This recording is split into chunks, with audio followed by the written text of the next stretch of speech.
Life is harder than I like to think, but it's easy when you're by my side. No point in calling, you just have to see the fundamentals of our love tonight. Cause I've been looking at a photograph of you and I've been... Okay, right, hold on. Okay, welcome back to the channel. Hope you're having a great day, great week, or as much as we possibly can at the moment, because obviously, given the situation, it's pretty difficult, and staying on a good state of mind is pretty rare, but we move. So, today's video is a very long anticipated video. It is the GCSE to A-level transition Q&A. Now, for this video, I'm actually collabing with your sister Nada. Channel link is in the description below. She is a year 12 student in a very similar position to what I was in at that time, doing loads of stuff like YouTube. Was doing 4 A-levels, now doing 3, but she'll go into that. And yeah, I just thought it would be good to have like a second perspective on a lot of these questions, because obviously it's a bit subjective, or a lot of the questions are quite subjective. So it's good to have multiple inputs and good to give you as much raw information as possible and offer you as much value as possible. So I hope it does just that. But in this video, we're going to be answering loads and loads of questions, like all of the questions you asked on my Instagram and on Nada's Instagram, which is there if you're not following it, and then of course Snapchat down there. But yeah, I kind of put up all of the polls for Q&As and stuff like that on my Instagram. So if you want to have input, want to get your questions answered and stuff like that, probably good to give it a follow. But I also post like behind the scenes and stuff there. But yeah, we're answering loads of questions study related. So things like, how long should I study? How hard is the transition between GCSE and A-level? Should I take EPQ? Should I do 4 A-levels? What should I do to pick my A-levels? How much work should I be doing in the summer before A-levels? What is the transition in difficulty like between the two? And just general questions like that. So loads of questions about A-levels, loads of questions about GCSEs, and loads of questions about the transition between the two. So kind of whichever student you are at this current moment in time is hopefully going to provide some value. But I've also timestamped all of the questions in the description below, or you can look at the timeline and kind of just scroll across to the questions you want to know and questions or answers that you want to hear. Otherwise, just watch the whole video and we'll answer literally everything that you've asked. Yeah, so originally this was actually going to be a 2-part series, one on my channel and one on Nada's, but we had some technical difficulties, so the whole video is going to be on this channel. But make sure you do go and check out Nada's channel, because she offers loads of content similar to the content I make on here from a different perspective, and loads of kind of useful information. It's less vloggy, more raw information, so it's probably a good watch. Otherwise, let's crack on with the questions, shall we? Whoa, I don't know how I haven't mentioned this yet, but I was actually out the other day and this fortune cookie fell from the sky. And I opened the fortune cookie and it told me to tell you that if you like this video, it actually gives you mental superpowers. So you're basically like the guy from Limitless, if any of you have seen that program. So I probably want to drop a like. Anyway, let's go on with the video. Right, so organisation and being prepared, like how do you prepare for your lessons throughout the week? Like what would you do? Yeah, okay, that's a tricky one. Honestly, I just make sure that I'd got everything I needed to, like, ready the day before, because if you've got it all ready, then it just makes it so much easier. Otherwise, you have to faff around, like, finding everything and getting organised. Yeah, then. So this is what I do, actually. I have a day folder, and, like, literally, I have little sections here, and, like, at the beginning of every week, I'll do my homework on Saturday and Sunday, because I know if I don't put it in the weekend, I'm gonna forget it. Yeah. And it's really embarrassing, because if I do my homework on Saturday, I don't bring it in. So I'll prepare in the weekend, and then do everything for that week in here, and put it in there. I feel like that helps more than doing it the night before. Yeah. I forget. Another big question everyone asks is what to expect when you do A-level maths. Oh, what to expect? A lot of maths, first of all, like a lot of maths. But to be honest, I feel like it doesn't really feel like a huge step up from GCSE. I think it depends on your class, really, at the intensity that you work at, because the content isn't actually much harder once you understand it, but it's the pace that you work at. So I don't know about for you, but for my further maths class, when we did further maths, they chucked us in the deep end. Like we were doing handout after handout after handout. I think we finished like all of AS pure in the first half term. Like we were doing so much, and then half of the other kids that didn't do further maths, they were looking at me like, whoa, you did a lot. But the thing is, when you get through it a lot, you get really good at it. So 100%. You're gonna be a bit shocked, but when you get used to it, you'll get really good at it. So I don't know, for me that's what it was like. Yeah, definitely. I think it's just because I think all A-levels is like a very big shock at the difficulty level, especially maths. Like I was shocked. Really? It hit me so bad. Oh, that's a good question actually. Are A-levels easier because of less subjects? Okay, I'd say obviously the content is harder, but because you're kind of eliminating the subjects you don't enjoy revising as much, you still do the same level of work, but it doesn't feel like as much work. I think, okay, yeah, I agree with that, definitely, because I think I remember GCSE, I used to revise so much. Yeah. And then at A-level, I kind of started revising a lot, but then lowered the hours down and started revising smart. Yeah. So, because you're doing what you like, you're gonna enjoy it. Because obviously you're not revising like English language where you're writing essays day in day out. That's gone. Those days are over.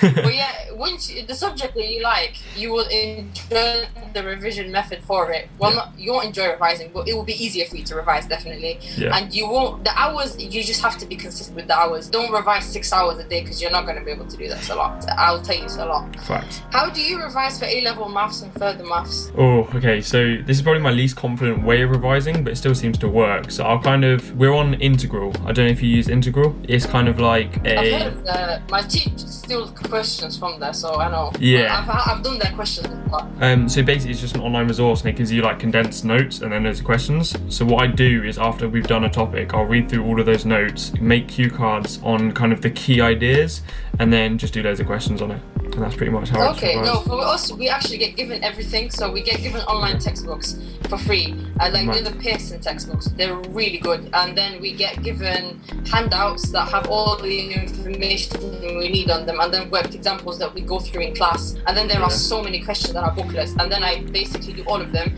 And then when I have a test, I will do all the questions in the textbook. And it prepares me. I mean, all I do is maths questions. It works. I don't make notes in maths because I don't need to, because we get given them. But when you don't have the resources, I would definitely recommend like making like a step-by-step how to answer an exam question kind of thing. That's what I recommend. We get given it, so I don't really spend that time. But if you don't have it, it's worth making. Definitely. 100%. Because we didn't get given it, so I just made all of mine, and it's just been the best thing. Okay, what is your daily routine during A-levels? Like, how different was that from GCSE? Because like, the school days are not the same as high school.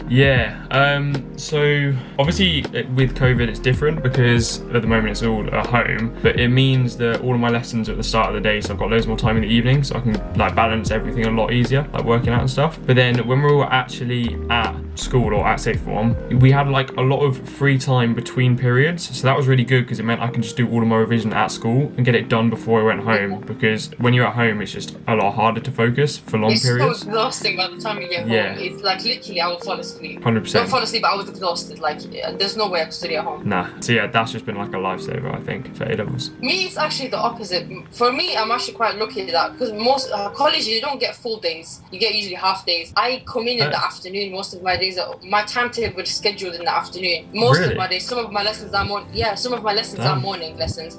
But I noticed that I find myself more productive in the morning. So I get to school at like 8:30, 9. I revise until 11:45, get all of my work done, and then depending on when I have lessons, I'll just go to my classes and then go to my lunch or go see teachers and just get my stuff done. And then by the time I get home, I basically finished all my revisions for the day. So if you are going to college and your days are pretty much half days, revise in school, definitely. 100%. You just get it out of the way and you get home and you can relax. I agree. It's an advantage that I have lessons in the afternoon, definitely. I'm jealous.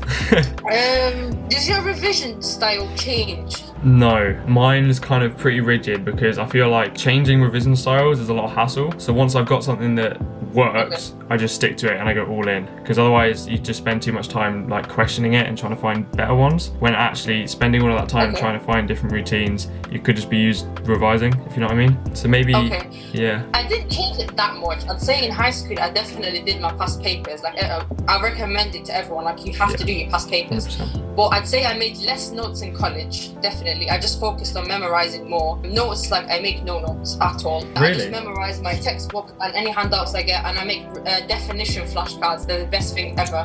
My teacher keeps telling us to make them. They're so good. But in terms of, obviously I don't do physics, but I know chemistry, just definition flashcards and then the handouts. And then in maths, all I do is practice questions and topic tests. They make the world of difference. That's what I did in GCSE. So I just did it at A-level, just not making notes, I guess. That's the only thing that changed for me. It does depend on your school. Like some schools do give you good resources and some don't, so you do have to work with what you have. Obviously I am advantaged the fact that my teachers do pay effort and check the specs and the mark schemes and switch, whereas some schools don't. So everyone is different, I guess. What are the pros and cons of A-levels? Oh, I see what you mean for like post A-levels and what you can do after. Well, we could talk about that as well, like pros and cons, and like do you prefer that lifestyle over the GCSE one? Yeah, I reckon so. I feel like at A-level, the teachers treat you like more independently, and they actually see you as people rather than just like Yeah, basically. So you, No, in high school it's so bad. It's like, 100%. this is your GCSE, not mine. I've already got my GCSEs, and nobody cares. Yeah. But in high school, I think in college, if you take it seriously, they'll take you seriously. 100%. Yeah, they're just so much more helpful as well. Like nobody, it's a bit embarrassing if you don't bring your folders into school, or you don't bring a pen, or you don't do your homework. It's really embarrassing. So like teachers do treat you like adults. So I prefer college over GCSE and B. I don't know, college is better than high school personally. Oh, 100%. Alright, I think if people just ask will you be studying more and how much more of the content, I mean, did we answer that? I mean, I think, yeah, you will, I wouldn't say you'd be studying more, but the stuff you're studying probably requires a bit more thought, but obviously like you enjoy it, so it doesn't, it kind of balances out. So the workload's probably similar. I think is though, we do have to touch upon this. A lot of people didn't revise at GCSE. Like if you notice your friends, you probably revised a lot more than your friends. Because in college, in high school, I don't remember people revising the way I did. Like nobody, no one, people can like freestyle on a test and get an 9. Whereas in A-level, you can't do that. Like you just can't. Yeah. At high school, like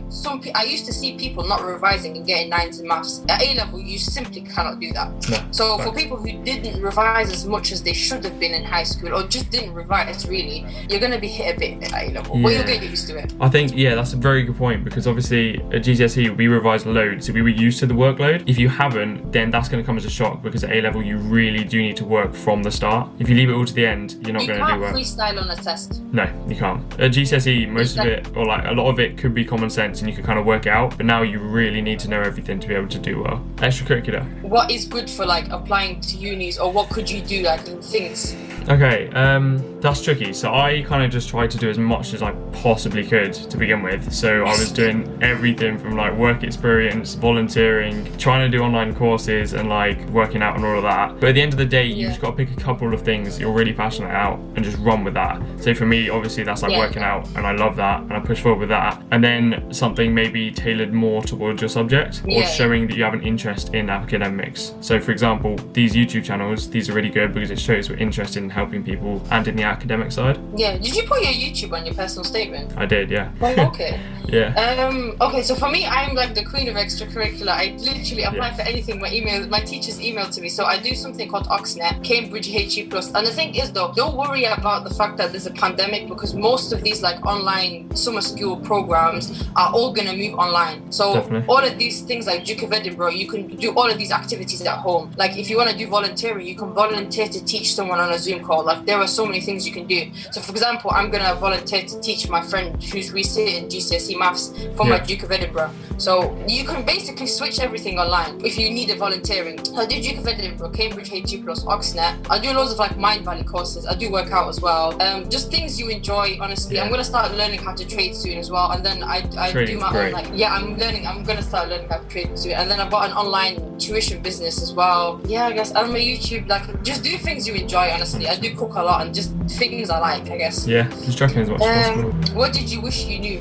Honestly, there's not really much that I change apart from, because I like kind of nailed what I wanted to do coming into A-levels from GCSE, so I was really prepared. But I feel like for people that haven't, what I would say is start as soon as possible. So start making all your revision resources and start revising as soon as you get there. It just takes so much pressure off and it's so much easier moving forward, because I know loads of people that didn't. Consistency is key at A-level. Like the thing is also, let me tell you this, do not think that GCSE is the end of the world. Like in high school, they make it sound like it's life and death. It's not. You're going to get to college and you're going to realize it's not the end of the world. I don't know if when you applied to college, did they ever ask you to like write personal statements to your college and like the interview? No, they didn't. My school, they took it. They made us write a personal statement. They were telling us the interviews like you're going to get a job. They were like, you have to go there in suits. It was so embarrassing. Like I remember when I went there, like because obviously like in each college they'll put all the kids from a high school to go and get interviewed at the same time. When I went there, like half the kids in my high school were wearing suits. It was so embarrassing. Wait, was your college then not at the same school as your high school? No, I go to a sixth form. That's not my college, not my high school. My high school doesn't have a sixth form. Oh, that's fair. Yeah, mine's the opposite then, because I was at my school and I just stayed on for their sixth form. So. Oh, you stayed there? Yeah, there you go. Holy white. Yeah, I had to apply to a different school, so like my school is quite far from my house actually. Really? So it takes me about an hour to get there. I go through town and then go to school. It's actually fun though. Yeah, I can imagine. It's nice. Yeah, so also another thing about Manchester, which is really cool, is that you get these things called hour passes. So you pay £10 at the beginning of like before college, and you get a free bus pass for 2 years. Wow, which is pretty that's cool. actually crazy. Yeah. Yeah, free public transport for 2 years. So that makes it so much easier to go to school. And then like the thing is that I just wish that I didn't take my teachers that seriously, because I remember she was like to us, if you don't get your personal statements in on the deadline, I'm going to tell your colleges on your reference that you'll miss your deadlines and you won't get in. She was stressing me out on a different level. They were like, oh, there's going to be competition to get into college. There's no competition. You get the grades and you get in. It's simple as that. Like, don't think you're competing with private school kids. You're going to get into college. It's not Oxford or Cambridge. You're going to get in. Yeah. You just get the grades and you get in, honestly. Okay, study timetable. I mean, I only really make a study timetable once, like, we get to a run up to exams. So maybe like 3 or 4 weeks before I make a timetable. Otherwise, I'll just do all of my homework and make the resources as and when they come in. And that's kind of how I work. Okay, because a lot of people do take study, like they're like, oh, I need to make a study timetable. You don't need one if you kind of routine your life and you know what your routine is and you know what works for you. Obviously, at high school, it's a bit weird because you're going to be in school like 9 till 3, and then like some people get home pretty late. So revision is quite difficult. But in college, you have a lot of frees, and some schools actually force you to revise in the frees.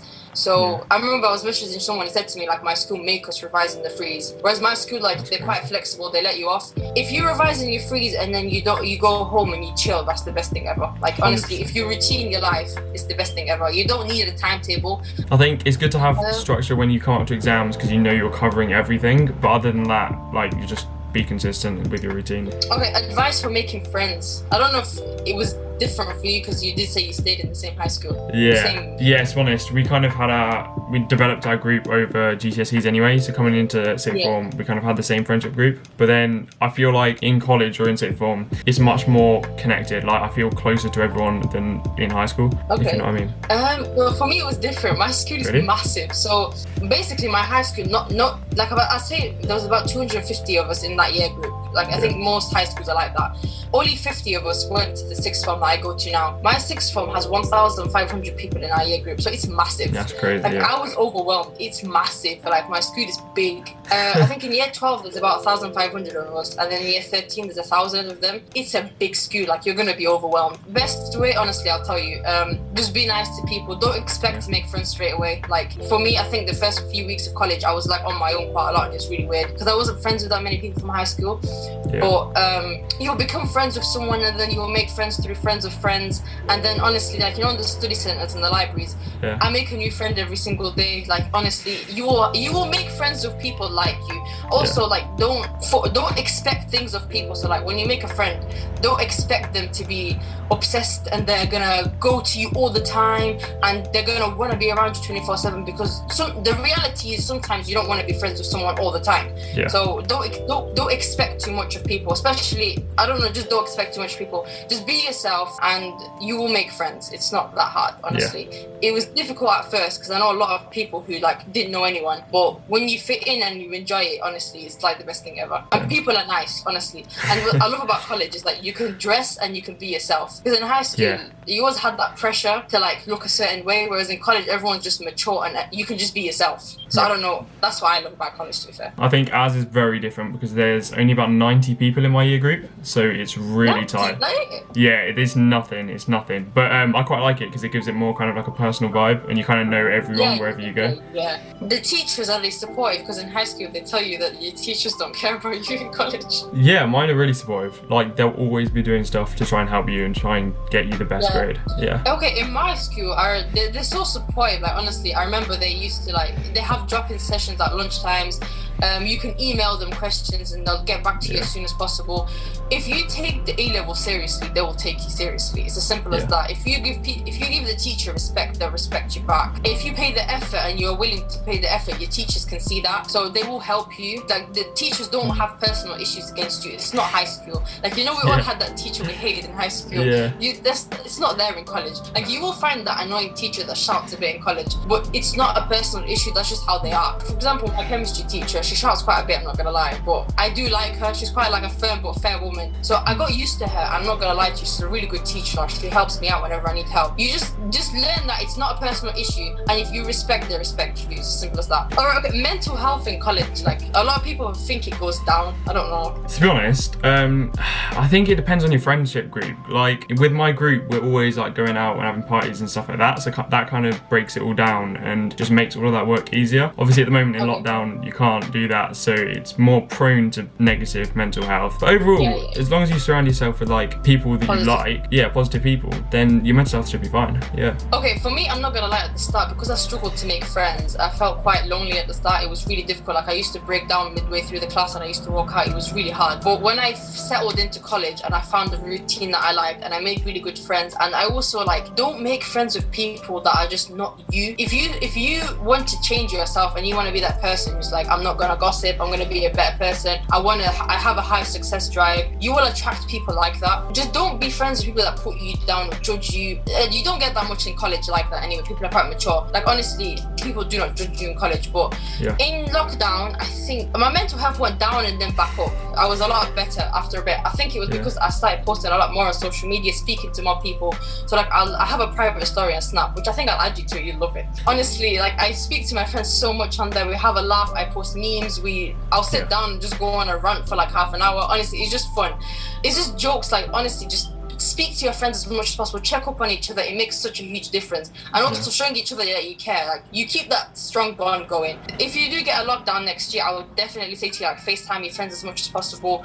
You use college to make friends, because in lockdown, it's not easy to make friends. It's not. I don't like it. But if you made those friends in September, you just keep them during lockdown and you will become close to a lot of people, definitely. Yeah, I get you. You see, I think that, going back to your earlier point, because my sixth form's so much smaller, it's kind of hard to attract similar people because there's not that many people there. So you're kind of just friends with whoever. The thing is though, even though you may not have been that popular in high school, people in college mature massively. Like, no, you're not, those people that bullied you in high school will probably treat you with a lot more respect in college. Like, people are so much more respectful, honestly. So you don't have to speak to people that obviously like hurt you in high school, but like, having that one friend makes such a difference. You don't need to be a popular person with 15 friends in one group and like saying hi to everyone you see. If you have that one friend that's there for you, I think you're alright, personally. Yeah, I agree. Okay, right, starting off with the first question, what would you recommend doing to pick your A-levels? So how would you actually pick your A-levels? Okay, so what I did was I was open, like, be open-minded. That's the biggest, most important thing ever. Pick stuff you enjoy, and also like, be open-minded to the fact that something you don't enjoy, you might like it. So what I would say is focus on doing well at your GCSEs. The better your grades are, the more courses you can do. And if you don't like something, you actually might like it. I used to hate maths in high school, and I'm doing further maths, so anyway. That's so what I'm saying is, be open-minded and look into every single qualification out there, but don't like stress yourself out. I'm not going to do this. Like, in enrollment day, you can pick 4 A-levels. I would say pick 4 and then drop 1 if you can't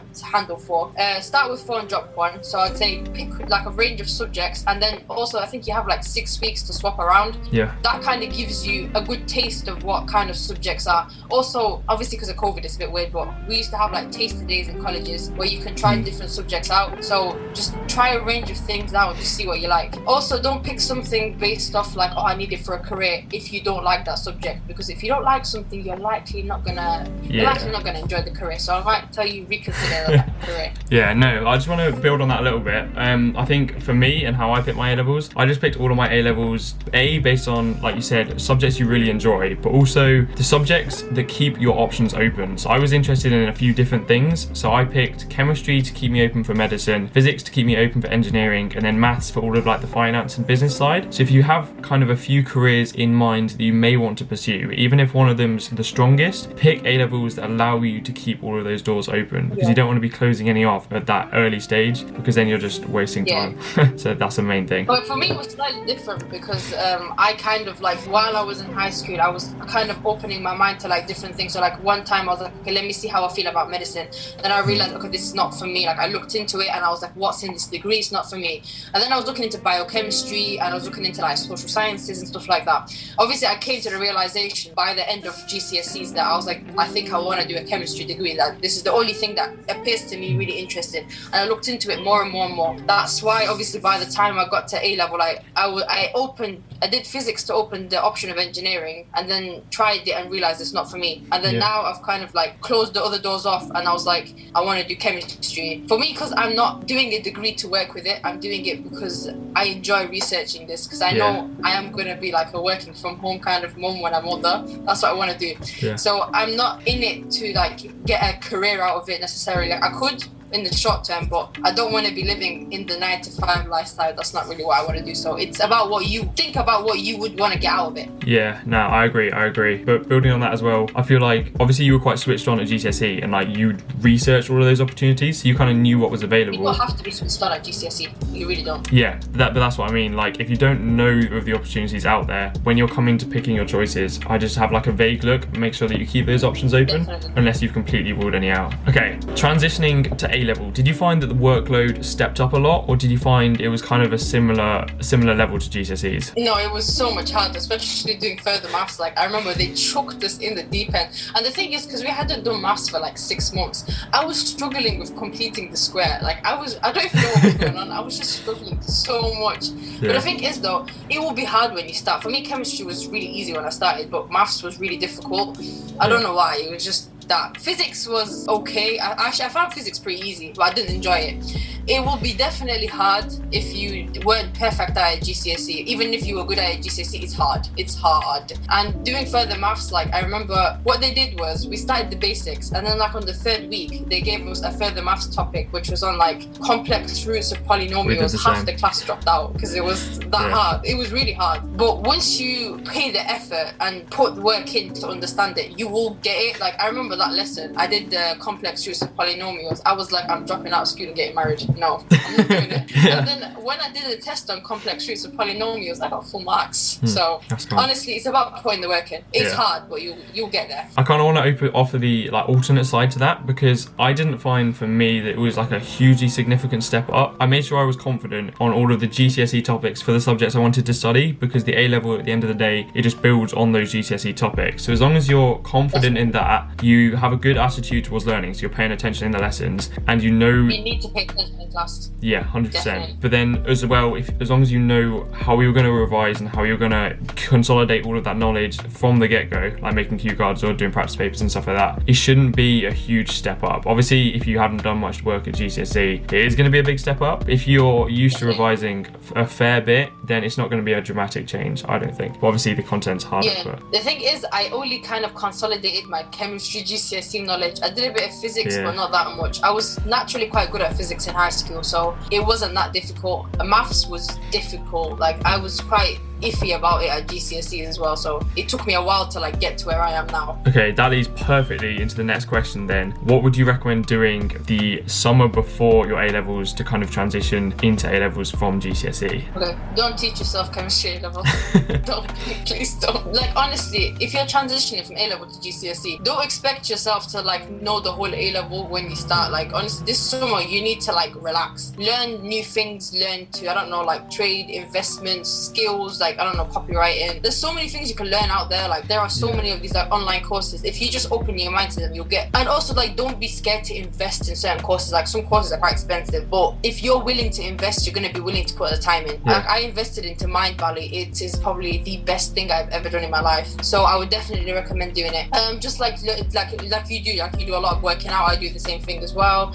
Maybe if you can get work experience, try that out. Just do things that you enjoy. Learn to cook, learn to dance, learn to do whatever. Whatever you enjoy, just do it. Like, I don't know, my chemistry teacher was like, I should have just learned Mandarin. Like, just do something, who cares? Yeah, honestly, I think you've got to use that time just to rejuvenate and like take a break from studying and like the academics, to use that time to focus on things that you enjoy and want to learn outside of your academic subjects. So things like you said, like trading, like working out, going out with people, learning a new skill like guitar or an instrument, or just general things like that that allows you to have that break from study whilst also helping you you to become a better person and put yourself in a better position. Yeah, I another thing, so start a grind now. Honestly, when you finish your GCSEs, I have so many friends who finished their A-levels and stuff, and they started like their small businesses. And honestly, like, don't be scared at the fact that you might not grow at first. Like, it took me a while to start growing on YouTube, and now I'm where I am now because I was consistent and I put the work in. I have a friend who started like like those like personalized gift kind of businesses. She has grown so much. Like, she was consistent. She put her hashtags in. She put her posts in. She was posting consistently. She was like making sure people can see her post. Like, you have to be consistent to stay in the game. I would say, like, start something. Don't expect to make £1 million tomorrow. That's all I'm gonna say. Like, it's quite hard to, for example, like, I'm finally monetized on YouTube. It took me about 7 months to get monetized, but if you put the work in, you will get what you put in. Yeah, definitely. And I think it just opens up so many more opportunities, so you're not kind of in that narrow mind where you think that the only way to make like a good living is to go into a 9 to 5 and get like a stable job. But there's so many more opportunities out there now, especially with the internet. So just start something, get consistent, and the opportunities will follow. You just got to stir that pot and create those opportunities to your advantage. Definitely. And just learn about careers and learn about, like, I don't know, what A-levels and what they could give you and things like that. Use that to learn about that, definitely. Right, so we're going to go a bit more into the subjects now. A question I've been asked a lot is, how would I rank my subjects out of difficulty? So I'll let you start with your subjects, including probably physics when you started with it. I include physics, because we both do the same thing. Okay, so further maths and maths, I mean, we're in AS, we're only really doing maths so far. Maths, then physics, and then chemistry. Chemistry was the easiest for me, definitely. Okay, so maths being the hardest, yeah? Damn, okay, I'd say it's probably the opposite for me. So chemistry, I'd say was the hardest, purely because I feel like I'm just memorizing stuff and memorizing's long. Whereas physics and maths, for me, it just seems quite intuitive and I understand the concepts, so it makes it easier to revise because everything kind of builds up from the concepts. So for me, it'll probably be physics easiest, then maths, further maths, then chemistry. Okay, yeah. The thing is with me, chemistry, I love like the concepts of chemistry. Like, I want, if I'm going to specialize in something, it's going to be organic chemistry. I love it to bits. You're probably looking at me thinking she's weird, but I love it to bits. It's just because when the teacher explains something to me, I know I do need to memorize it, but because I kind of visualize what she's saying, and like, you know how you do like mechanisms and things like that, I can visualize what she's doing, and they use those like ball and stick thingies in class, I remember, so I can see what's going on. I watch a lot of videos and it's easy for me because I seem somehow to retain 90% of the information from class, so then I don't really spend that much time revising. So I don't know, I make it up in maths because I find maths harder. That's fair. I definitely recommend from that point is just making sure you're paying attention in class, because that's where you're going to get all your core information. If you don't pay attention, it's going to make so much more pressure to revise and so much more pressure to do all of that practice afterwards. Just make sure you're learning it in the class, and then it makes life so much easier. Yeah, I will. Can I build up on that? Yeah, if you end up doing online lessons next year, obviously I don't know what's going to happen. Don't treat the school like a podcast, because it's not. I promise you, don't do it, because like I did it in the first 2 weeks on lockdown. It was a very stupid idea because revision was quite hard. Yeah, definitely. So all I'm telling you is, don't think, oh yeah, I'm just going to revise it, that's fine. Like, pay attention in class, because I don't recommend treating school like a podcast, because it's not. Okay, right, next question. Is the heavy workload gradual or is it instant? Instant, definitely instant. I also started off with 4 A-levels, so I was revising so much. And then obviously I think in the second week I started to like lower my hours down and like figured out what's working better. It will hit you, and then when you get used to it, you get used to it. Obviously then I dropped physics. It was like my workload went down massively, but then I made it up with extracurricular, so it hits you, but you get used to it. Yeah, building on from that again, I feel like for me, there's kind of 2 routes you can go down when you start A-levels. You can either not revise and not get organised, and then it seems easy to start with because you're just doing the lessons, you're doing the homework, but then that catches up to you really quick. So after a couple of months, when you're doing tests and stuff, the workload is going to be mental. If you start consistent and start making your revision resources, revising as you're going along, it stays at a pretty manageable workload, and it's fine. You don't get that stress and all of that. A lot of people I've seen leave it really late, and they either get really stressed and just burn out, or they don't do it and then they don't get the grades that they want. Okay, I don't know, because I do further maths. They give us a test every single week on like 1, 2, 3 topics, whereas the kids who do maths, like the normal maths, they will get a test once every month on everything they've learned. So if you've not been revising consistently, you're gonna struggle. Definitely. You don't want to be revising like 5 chapters of a textbook the week before an exam, because it's not a good idea. Yeah. It's really not. And also with that, I definitely recommend revising for the topic tests, because then you're kind of just consolidating your knowledge as and when you need it, and it just makes it easier. every single week, it makes a huge difference. And if you know you did well on the topic test, look at where you messed up and make a note of it. So then when you do the big tests, you can be aware of certain mistakes that you make. Okay, Note right. your mistakes down. Yeah, definitely. Make sure you like know your mistakes so that you don't do them next time. Whether that's like cue cards or whatever, just make sure you're getting them So for down. example, I'll give an example. Like, you know how in maths a lot of people make sign errors when you like, I don't know, substitute stuff in, or you substitute the wrong thing in. I always do that. Mate, Like I you always do that. substitute the wrong value into like an equation. If you know that is a mistake you make quite a lot, or even you made it once, just make a note of it. So then when you do a test again, you're like, okay, let me check for that mistake. Or like, for example, gradients, I always make a mistake calculating. If that's a mistake I've made in the past, let me be aware of it. So then when I check my test at the end of the exam, I know that that is a mistake I could look out for. Yeah, that's a good point actually. Know the things you slip up on so that at the end of an exam, when you've got that time, that's what you should be checking for, not just like reading through everything. So for me, sign errors is a big thing everyone makes it. yeah, sign errors, units, all of that, just make sure you get it done. What to bring on your first day? This is a question that was asked. Ooh, don't do what I do. I brought like 3 folders in school and like 5 notebooks. The thing is, it depends on your school.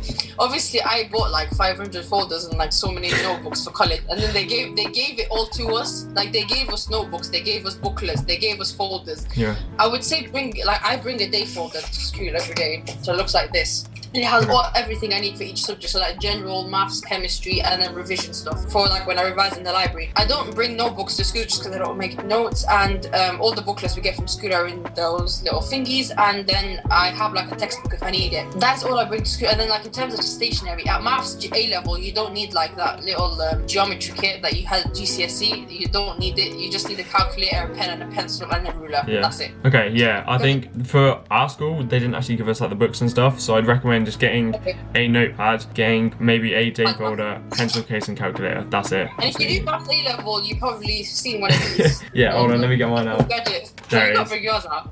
Same one. These are honestly, these are the best calculators. Crazy things in the world. They draw graphs for you. I love it. And you can solve like polynomials and stuff, and you can actually use it for Yeah, you GCSE. can. Yeah, I was doing it earlier, but it's actually pretty cool. It's really useful, definitely. Yeah, You do lifesaver. need it, so don't think like, oh yeah, I'm not gonna spend I don't know. I pay £75 for mine, but you do need it. Yeah, it's not like something you can get away with not having. Like, you need it to be able to get the good grades and stuff. Okay, next question then. This will kind of build on your idea of not taking notes, but would you recommend taking notes in lessons? And obviously you don't, I don't think, so why? Because we basically how our school works is they make us the materials. If I actually show you, give me 1 minute. I'll show you what they do. I just can't show you the school logo. So for example, wait. I have one here actually. So for example, in chemistry, we will get a booklet. For example, this, if I should just hide my school logo, this is the chemistry booklet we get. Yep. Looks like that. And the way the lessons work is the PowerPoints are kind of made out of these booklets. So the booklets have the PowerPoint notes on them, and they just have all the notes we need, literally everything we need.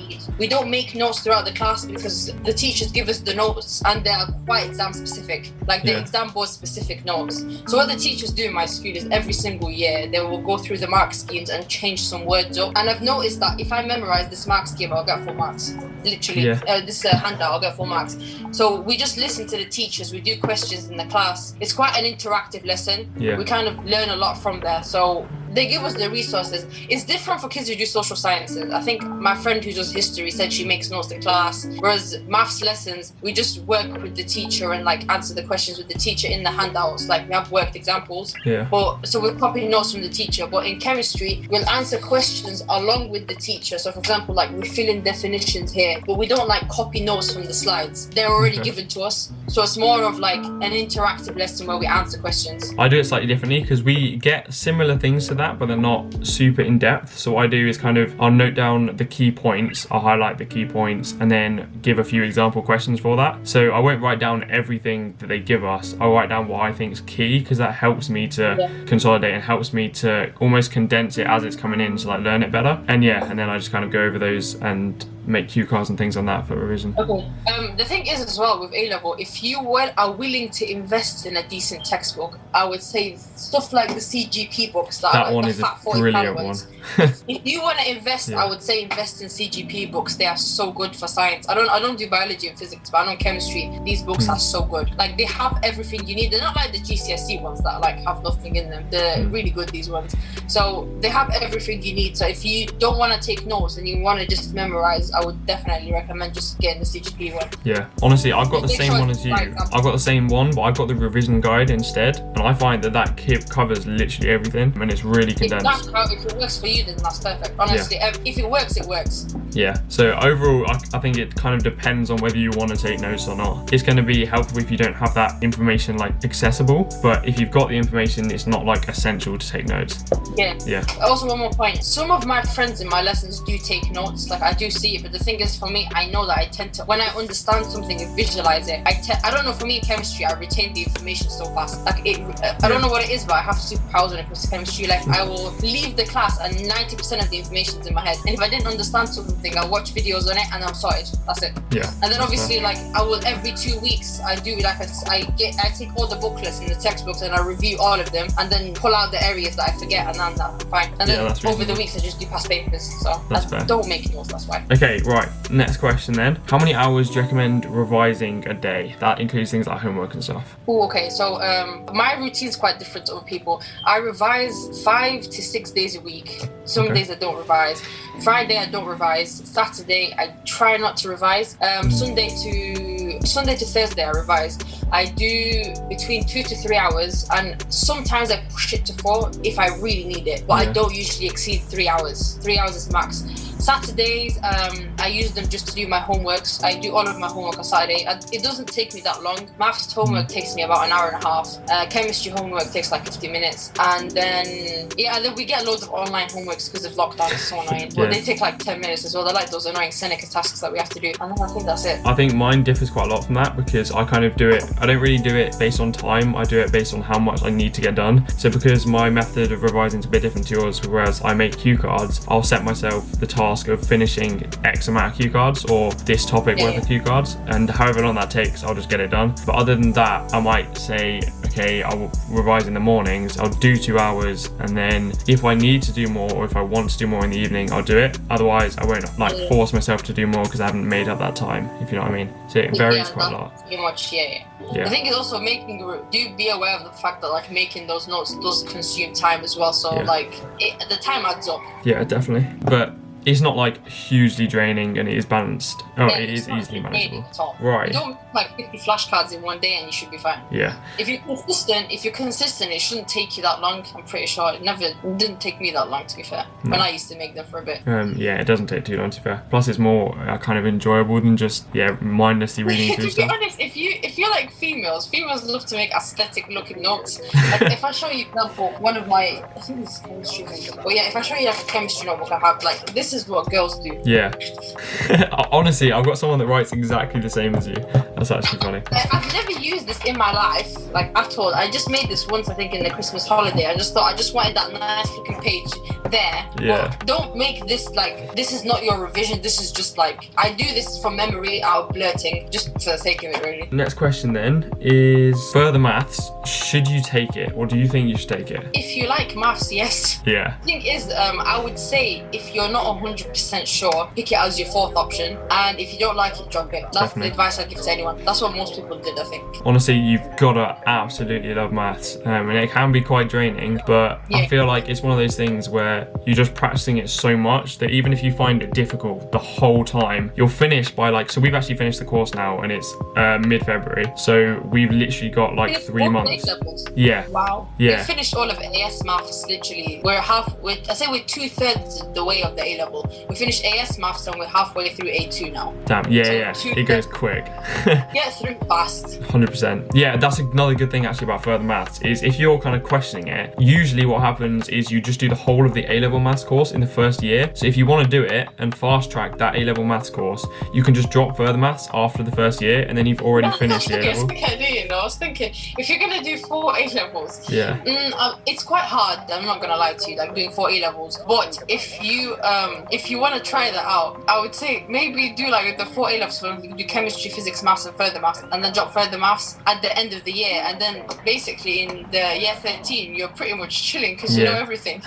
Honestly, a lot of my friends did that and they've said it's just been the best decision they've made because now they've pretty much only learning 2 subjects and they've just got the whole time to revise. It's great. I was considering been doing that actually. Yeah. But then I realized I don't like physics, and to be honest, doing for A-level was draining me a lot. So I was just like, I'll drop physics and I enjoyed maths anyway. I kind of treated it as one hard A-level. Yeah, that's what I mean. Maths, it doesn't feel like two. It always felt like one really hard A-level. I agree. Okay, right. Now we're moving kind of more off the academic questions, and it's going to be balancing social life and relationships. So how do you find you cope with that? I mean, I'm not in a relationship. Yeah, that's fair. No one's paying effort, unfortunately.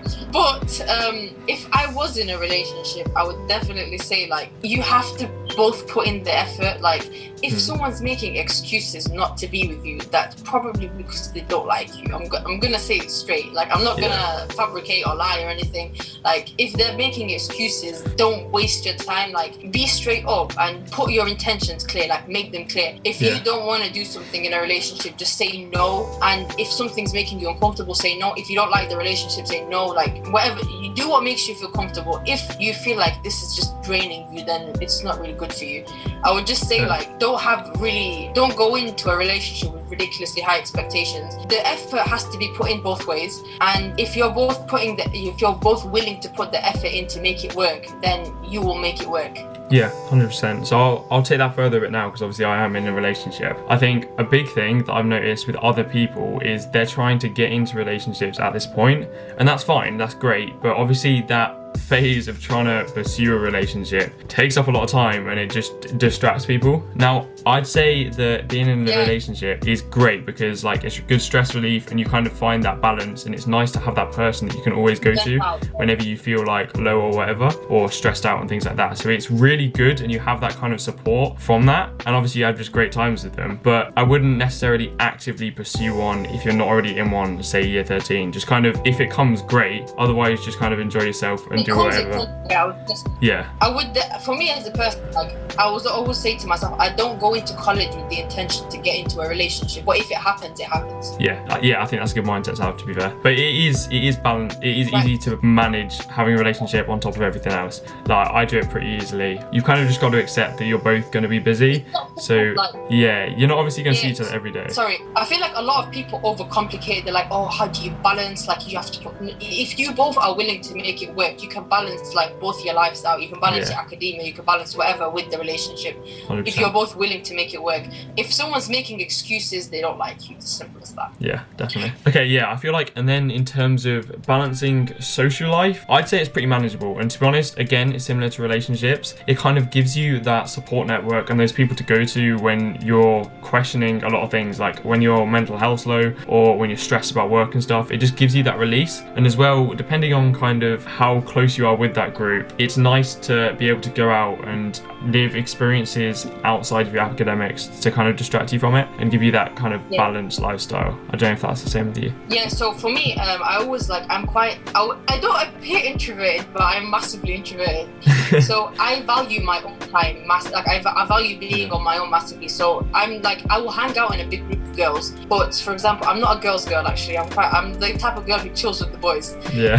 And when I want to be on my own, I will simply say to my friends, like, guys, I just want to be on my own. Guys, I want to see a teacher.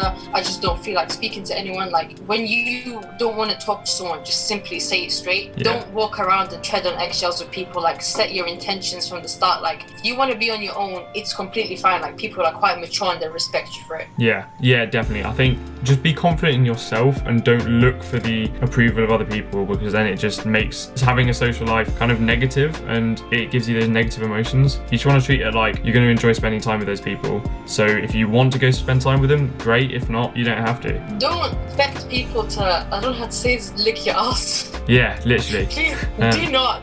Yeah. Like, don't expect people to be obsessed over you. Like, if someone's not giving you as much attention as you want, don't take it personally. It's just, that's how they are. Because at the end of the day as well, everyone's interested in themselves. They're not going to like actively go out of their way to be interested in you. Obviously, like, you've got those genuine people people who are interested in you and what you're doing and stuff. But at the end of the day, just work on yourself. If people like you, then they like you, and that's it. You just move forward from there. Brilliant. Okay, second to last question then. EPQ. Do you find that it was worth taking it? I didn't take it. I'm doing it next year. Oh yeah, of course. Okay, right. Anyway, I'll answer this. I think it was obviously compulsory at my school, but I definitely recommend taking it. At the end of the day, it's not like an insane amount of work, and it just gives you that experience of doing like academic research. It helps get you lower grades for your university offers, so it actually reduced I think 3 of my offers, but also it just gives you an opportunity to get a qualification doing something that you enjoy. Like, it doesn't have to be an academic subject that you do it on. I did mine on lucid dreaming just because I was really interested in that topic and I really wanted to like explore it further, so it just gave me that opportunity to do it and get a qualification out of it. So I definitely recommend taking it and just doing something you enjoy. Can I add to that? So obviously my teachers do give us advice on this kind of stuff from now because they are introducing it to us. We're going to do it in year 13 in my school. It's not compulsory. They recommend it massively, but you have to think about your intentions when you're doing this. Obviously this depends on whether it's compulsory or not. If you are doing it just to get a qualification, that's not a great idea. You have to, if you're going to do it, I'd say do it to enhance your research skills, and don't just do it. You don't need extra qualifications. Do it for the right reasons. That's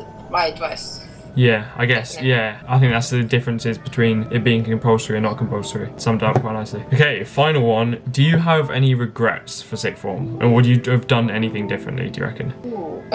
I would say I wish I didn't like expect people to be a certain way, because I went into sixth form, I think, expecting myself to get straight A stars in every single mock I did. I expected myself to like become the most popular person. I'm quite popular in college, like people do know me. But at the same time, like I went in there with really high expectations, thinking everything's gonna be perfect when it isn't. Like nothing is perfect. And I went in there thinking, oh, I'm gonna be fine. I had quite a lot of like ups and downs, especially with my mental health in college. It was really hard. Yeah. And like once you fit in, just don't expect people to be a certain way. Don't expect don't expect it to be perfect, because it's not. Yeah, I agree. Just going on top of that as well, I think it's important to realize that in reality no one actually cares what you're doing, so just do whatever you want to do and just do things that you enjoy. And that, like for example, for this YouTube, no one cares that I do it, but I do it for me and it gives me all of these opportunities and I like doing it, so it's fun. Yeah, honestly, can I add as well, don't be ashamed in yourself. Like for me as a person, I know my school is massive and I'm known as the YouTuber girl. Like honestly, before I become friends with people, they'll see me around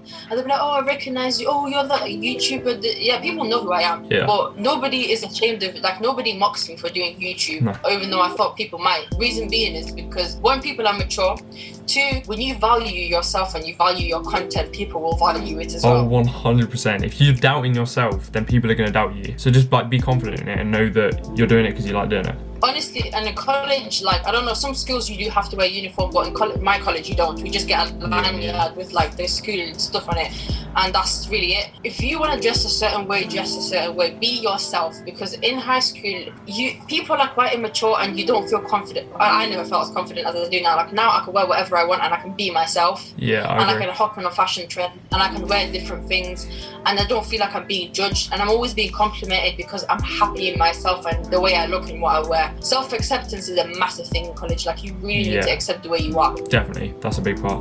Yeah, I think we've summed that up pretty nicely. I think that's going to be it for all of the questions then. Okay, apologies for the sudden ending. Like I said, we had a bit of technical difficulties, so the outros that we filmed weren't really relevant in the end. But yeah, that is all of the questions. So I hope we've answered as much as the stuff you wanted to be answered, and I hope it's been helpful and provided you with some value and a bit more understanding of what it's going to be like, what A-level is going to be like, things you can do to kind of improve how you're tackling the A-levels and all of that you're doing. But yeah, if you did enjoy this video, don't forget to drop a like, don't forget to drop a subscribe. Also check out Nada's channel and all of our socials in the description. But otherwise, yeah, that's it from us today. Coming up, of course, I've got all of the Taking On 2021 series, which is a series where we try to motivate ourselves just to be in the best possible position we can be given the current situation and all that's going on, and loads more content on personal development, fitness, finance, all of that. So if you want to see any of that, make sure you stay, make sure you subscribe. But yeah, that's it. See you in the next one.